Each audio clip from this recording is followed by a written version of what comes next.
PSL د کراود حواله سره جاوید افریدي یو ټویټ کړی دی او د پېښور زلمی طرف نه یو ډیره غټه داوا کړې ده. پېښور زلمی تاسو لپاره را الریډي د PSL نه الیمینیټ شوی دی، خو چې کم ګراوند کې هم د پېښور زلمی میټ شوی دی نو هغه د پاره ډیر غټ کراود ګراوند ته راغلی دی. اور بیګا چې یو ډیر اهم میچ یو ډیر کوارټر فائنل میچ د لاهور قلندر او د کراچي کینګ چې دا میچ په لاهور سټیډیم کې او بیا هم سټیډیم فل نو بیا هم هغه تعداد کې خلک نور غلي ګراوند ته میچ کتلو د پاره چې کم ایکسپیکټډ و چې کم به د پېښور زلمی او عام میچ د پاره راتلل نو بیګا کوارټر فائنل میچ د پاره هغه عمر کراود راغله چې څومره به د پېښور زلمی عام کراود ته راتلل عام میچ د پاره راتلل. نو دې حواله سره جاوید افریدي یو ډیر غټ ټویټ کړی دی او زه هم دې حواله سره خبرې کول غواړم او تاسو به کمنټ کوئ چې آیا تاسو دې سره اګری کیږئ کنه دا کراود به پېښور زلمی ته راتلو یا بابر اعظم راتلو نو تاسو به کمنټ لازمی کوئ. نو ویډیو مکمل وګورئ او مخکې ملګرو سره ضرور شریکئ تفصیل طرف ته راځو خو هغه نه مخکې کچری تاسو په خپل کورونو کې سولر سیستم لګول غواړئ نو زمونږ په نوخار حکیم آباد کې خپل دفتر دی خپل سٹور دی چې ډیر په ارزان ریټس باندې به تاسو له مکمل سولر سیستم انسټالیشن په کورونو کې ملاویږي. جی مکمل سیستم دی موږ سره هر څه موږ سره شته مکمل سټینډ پورې هر څه تارونه مکمل سیستم دی. جی خلاصو تفصیل طرف ته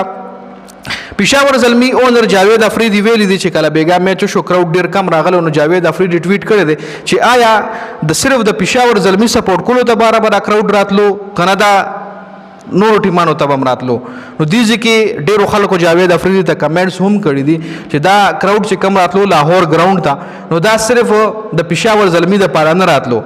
دا صرف او صرف د بابر اعظم د پاره راتلو. د بابر اعظم خپل هم د لاهور دی او بابر اعظم چې کم ګراوند کې د بابر اعظم د میچ د پېښور زلمی ک لاهور ک اسلام آباد او ک کراچي و نو الته بغان تعداد کې راتل خلکو به میچ کتلو د بابر اعظم په وجه باندې. دا وخت په پاکستان کې ټول نغټ برند چې کم دی د کرکټ هغه بابر اعظم دی. جی ځکه اوس ریسنټلی د T20 سیریز چې کم بنگلاديش سره دی نو کې بابر اعظم د ټیم نه بهر دی. نو دا غي حواله سره یونس خان خپل سټیټمنټ پرون جاری کړو. یونس خان وی چې بابر اعظم د پاکستان یو داسې کلاړي دی چې